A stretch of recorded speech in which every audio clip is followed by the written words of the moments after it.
Who is up for some mistletoe mischief? Oh my gosh. I am. Well, the topic today, as we're getting ready to head into the holidays, is the holiday quickie. Mm-hmm. Now, what is a quickie? Well, that's a good question. And actually, we surveyed a few people, and the answer had quite a range. Okay. The first answer we got was between 10 to 15 minutes, which I think that's like a reasonable quickie in my books. A quick quickie would be like 2 to 5 minutes, I think. And this isn't necessarily just penetration, I'm guessing. This is like you start making out and however long you have your I think when people mean quickie, they often mean like penetrative sex. Oh, well then 10 to 15 minutes, like they're doing pretty good if that's their quickie. That's the average. That's in the range of the average length of a woman to have an orgasm. And that's why quickies, like double or 3 times a man. The definition of a quickie is really independent. All right. Well, when I think of quickie, there's a couple things that come to my mind. All right. One is shorter period of time, which I guess you're saying is relative. Yeah.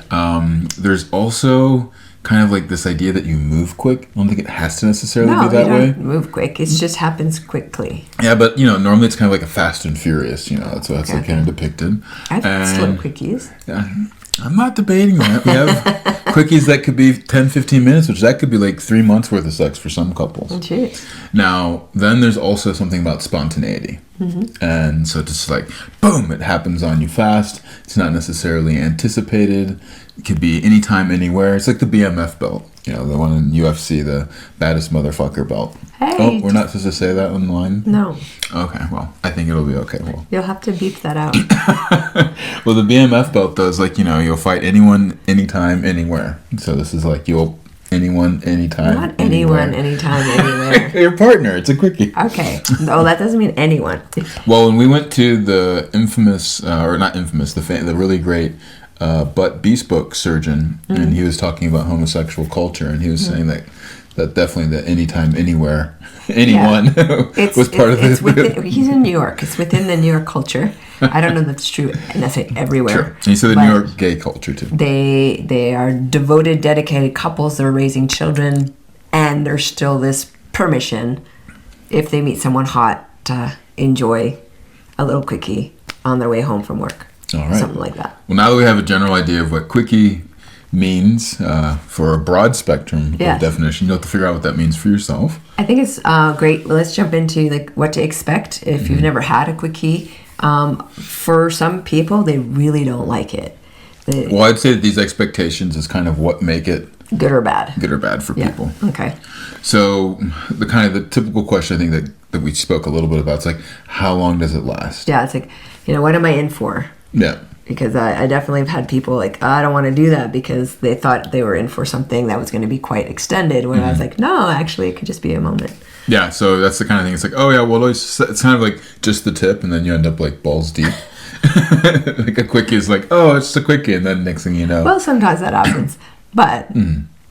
So that's one of the reasons, though, people can have. I just think the nice frame for quickie is, as you said, something a little more spontaneous, something that doesn't require as much energy and attention, and something where you get to connect in a way that nourishes both people, and then you go on with your work day or whatever else you're doing. Well, and that's, I think, maybe the other expectation is, well, if we don't know how long it takes, or especially this is the other one, does the person need to come? Like, do you need to have an orgasm for it to stop? Because some people are like, I don't even want to do that if I'm not going to come. Yes. I'm like, oh, well, for me, I don't need that as an experience of the quickie. Yeah, and that would also then tend to make it long, or also puts a lot of pressure on the person too, like performing. Yeah, exactly. And if for some people it wouldn't work very well unless they are exceptionally skilled at getting their own body ready for a quickie, because especially the female body isn't ready for penetration, it could not feel nice if things happen too fast.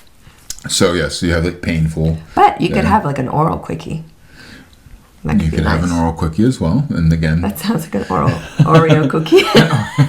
Jeez. I think the other reason why, so if you have painful, you also have maybe this kind of distracting quality to it. People are like, oh, well, if I do that, then I'm going to be flustered the rest of the day. Or I have my list of to-dos, and so you're just going to throw off my rhythm that isn't going to fit in, I want people to think back, though, to if you are in a partnered situation, think back to when you first met your partner and how exciting it was and how you wanted to sneak in as many opportunities to connect as you could. What we're suggesting is that a quickie is actually not just a quickie. It's actually a really important part of maintaining erotic charge in a connection. Yes. So let's just say a little bit more, like we went over a few things, but what would like a really good quickie be like for you? A really good quickie. Well, it is definitely something that it charges me up. It gives me more energy. It typically also leaves me buzzing and wanting my partner more. So it's sort of this prelude or the appetizer or appetizer for the main course, which, so you like spontaneity. I love the spontaneity of it. I love like the typically like very sexual like nature of it too. It's can be very animalistic. But then also I really like just feeling one of two things. One, I like feeling the desire of my partner for me to just always want me, or it's the other part too, that I have something that they really desire, and it just like blows their mind for those moments that we have together, and then just like kind of go back to the day as if nothing happened, but of course something did. I sometimes experience, like, for me, a good quickie is I'm maybe super inspired with what I'm doing, my creation with work, and maybe I don't have anyone around, and I'll go have a quickie with myself. And that's exciting to me. I'm like, oh, I'm being naughty. I'm just taking a moment during the workday. And I go and connect with myself. And sometimes literally 30 seconds or a minute because I don't have a lot of time. And it's just that maybe I'll just put a hand over the vulva and I might even just rock into it a little bit, but there's not even nakedness. So it just depends on timing. Sometimes there is like more touch. Yeah, sometimes you're right. It is just a touch. I mean, I'll kind of take my hand, like cup under my testicles or along, give a kind of like a rub along my perineum, or depending, because a lot of times I'm not fully dressed, or I'm just in boxers or whatever, and so I'll just kind of give it a little tug and pull on it. Jeez. And then just, tuck it back in and keep going. Yeah, so I think we could broaden the definition of quickie so it doesn't just have to mean with a partner. Yes. And what's great about that is, at least for me, is to maintain a sense of erotic charge throughout my life. And then if I'm doing that throughout the day, even if it's a busy day, then I cannot wait to connect with my partner at the end because I've been like charged up thinking about them a little bit and just like, Yeah, I love the... This is another part of of the quickie that I really enjoy, though, is where you sort of hint at your partner that it's going to be coming up, and then they're all excited for it when they return home. Yes, I also really like just suddenly, specifically with you, like if we're working in the same space, then we suddenly both look up from across the room and I'm like, oh, I want that. Yeah, and then it's like it's on, but then we're busy, so we have to like get back to work. We're gonna have a little interlude right here. Yeah, bye.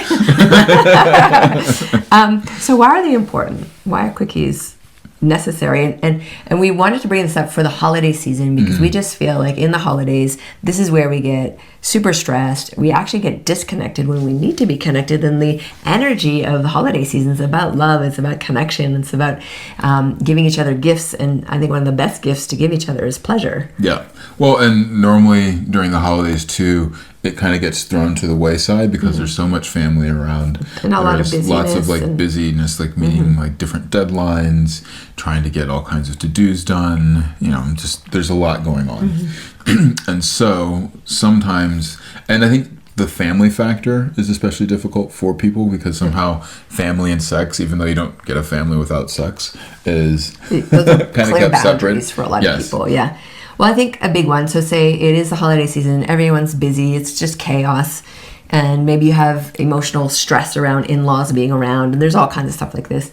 A quickie and regular quickies with your partner, and I don't just mean like penetrative sex, I mean maybe just have a really hot, passionate kiss in the kitchen pantry, or like just little ways of like having hot connection can actually really shift your nervous system from an agitated, stressed response and bring it into more social engagement and nourishment. And that's really important.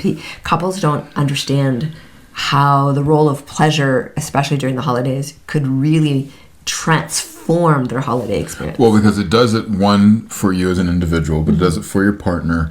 But then with the partnership as like a foundational unit of a healthy, thriving family, you're also regulating the space. Exactly. Because if the mother and father are kind of at each other, like the whole family is going to feel that. Exactly. But if they're at each other, then they're also going to feel that as well. Yeah. And feeling that, your parents are like close and happy and love and wanting to embrace you, feeling more relaxed and calm. I always loved seeing my parents under that mistletoe. Yeah. And they seemed to take a lot, like they would walk through that one doorway like a lot. I was about to say, knowing your parents, they probably have mistletoe just hanging all over. I just forgot where I was standing. They just wear a hat with no name, a mistletoe hat. Yeah. Well, I think also too that that one, it helps regulate the nervous system. The other thing though is that I feel that it gives like a lot of energy. And like a charge. Yeah, exactly. There gives like a charge, like a pep to the step, and you get excited to like see your partner. You get turned on by them, but then you just also are kind of oriented outwardly towards the space in a more charged and excited way because things look novel and new and your body's feeling good. I also think that when you're a kid, you try real hard to be nice because if you're naughty, you don't get any gifts from Santa. But I think when you're an adult being naughty, you're getting way more gifts, and who cares about Santa? So I do think there's the element of the cheekiness that can be really good for people. And if being cheeky and naughty is not at all appealing, it is a beautiful gift to keep creating a beautifully connected connection. So that is charged. It's not just like, have you done this? Have you done that? Did you get this? And where's the kids? Because that's also very taxing. Yes. Well, that's maybe another part too, is that added charge allows, and the ability to like regulate my nervous system, I think also allows me to be and exist in a more of a creative space as opposed to just like a to-do list space. So even though over the holidays you might not be working, you start to find more creative ways to have fun though and enjoy, or even if you're having discussions, to look at things from different perspectives than you have. Well, let's look at like if people actually took this on and had regular quickies. What's the impact? And let's look at it from a perspective of positive impact, the things that actually make things thrive, and also look at it from negative impact and how it actually can disintegrate. All right. Well, what I've seen it do for couples is, one, I feel like the level of appreciation and adoration of a partner like stays really high. Like both partners typically feel really appreciated and really desired if the quickies are something that's experienced, like that it's a good experience. Yes. This is important, right? Because maybe one of the partners is the one that carries more of the stress and the other one's the happy-go-lucky partner. And so that's also important to understand, like, how do you regulate both of those personality types? And so I think it's having a way to connect and like, hey, baby, I really want to help you with this huge list of things we need to do today. I'm going to help you a lot better if we connect right now. And you just even take a moment it doesn't have to be sex. It could be a kiss. It could be a hug, a really delicious hug. And it could be some fondling. It could be oral. And it could be all those things. But having that moment to really stay like, I want to participate in helping with all of this. And it's way more fun when we're connected. And right now, if I don't have sex for 3 weeks, I'm going to be really not a nice person to be around. So... Okay. Well, that would work for me. Yeah, exactly. So you spoke earlier about quickies like charging, but what's the negative side? Well, I think the way that a lot of people will approach a quickie is sort of the opposite of what we were speaking about. So as opposed to it being creative, it can be rather routine. Oh, like it's always the same. Always the same things you do. Now, that could also be the nice thing about a quickie, because you just jump in and you know what's going to happen. You know what's going to happen. You know it's going to be like good for what it is, and then you kind of move on. But I would say that that a lot of times that can lose the interest, though, like once you're no longer kind of the young couple, and you're like, okay, well, this is here, and you kind of do it just to like get the other one over the edge, which I think leads me into that second piece, is that as opposed to it being charging, a lot of people kind of look at it as a way to discharge. Okay, what do you mean by that? Like they're agitated. Stretched. It's like I have an itch, I need to scratch it. You know? Okay. It's like, or I'm super horny, and so I need to get rid of this horniness. Yeah. So just get me off, which then leads you into the expectation that it needs to end with coming, one way or the other. And then you kind of go, into the performance, and you're like, well, how long is this going to take? It's not going to be a quickie because maybe it won't happen that fast. And then next thing you know, kind of spitting or the off in performance your head. anxiety to make it happen. Precisely. Yeah. So do you feel that you get more energy from it? Definitely encourage you to have more quickies. If you feel that it's taken the energy away from you, how then could you're you also do it differently? Well, that's kind of, we'll get into that in the second part, into the how. But it's an important piece, though, to recognize that maybe one of the reasons you don't like a quickie and you feel that it's distracting and doesn't make you creative is because it kind of, you're using it typically to discharge your energy to go to sleep, you know, before bed. And so then next thing you know, you're like, well, I would never do this in the middle of the day because then I'm just going to throw off my whole day. Yeah. Well, I'm just really curious, too, like for people who are like, we are going to talk about the how shortly in a few minutes in the explicit part. But in this part, could we give just a little tip, like something to make a quickie like more fun? Because you were saying like for some people, the spontaneity is really fun, but then it doesn't work for people that have anticipation. Could you just touch on that a little bit? Well, and we'll go into some more in the other one, but in the second half, but really talking about not just the physical arousal part and keeping that high, but then also keeping the mental arousal part high. Okay. So here's a good thing. So a lot of times people that will experience a quickie as a good thing is because they experience it as it's like connecting. Or when it's typically something that's not as good is when it's like, okay, I do this just to appease my partner. Okay. Yeah. And appeasement is not a great. Yeah, because you're like, I need to take care of this other chore that I'm doing. And that normally leads to the person. Unless you can find pleasure in the appeasement. Well, that's the thing. Some people, though, it's like, I like to appease them. I love that I have that power, which then gets you into this empowered role. It's like, well, I can get my partner to come and just feel good, feel great, and and then help me with whatever else I need throughout the rest of the day. Yeah, like, okay, they're grumpy. Let me do this. And that's the difference between, feeling used. Yeah. But, maybe too, though, like, if you feel that you completely hate it, though, then you're just using the other person to do it. And that doesn't really feel so good either. Exactly. However, though, when you get onto the other side, that you're like, well, it makes us feel connected, even though maybe you don't physically enjoy it as much. But you're like, we feel connected. We go about the day. We have a really good day. So I'm going to take this person or be taken. Be taken as well.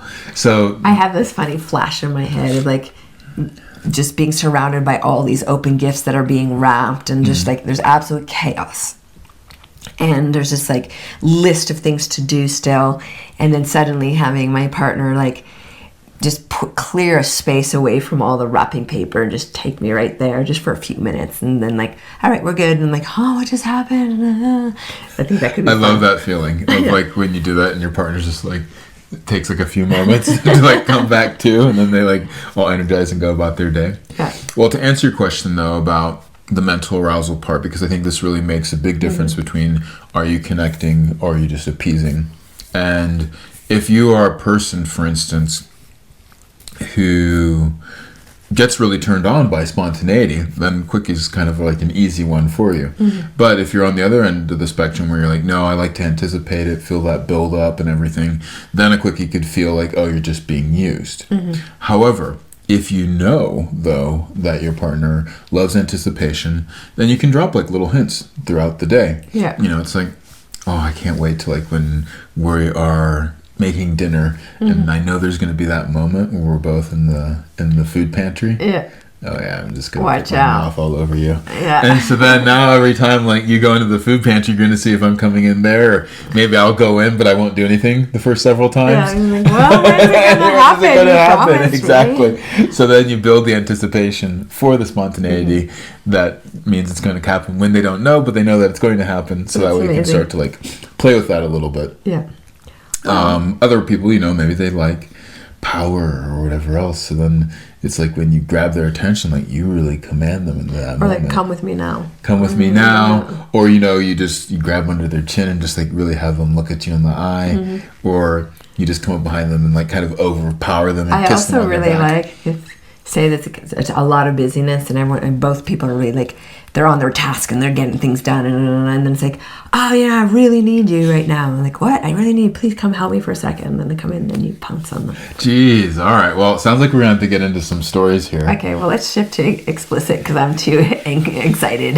Well, and in the explicit, we're going to be talking about how to really get the most out of a quickie, typical challenges that come up, challenges, how to overcome them, and the types. What are the different types of quickies? All right. Well, here we go. To join us for the complete and explicit version of this podcast, just simply upgrade your membership and you'll get instant access.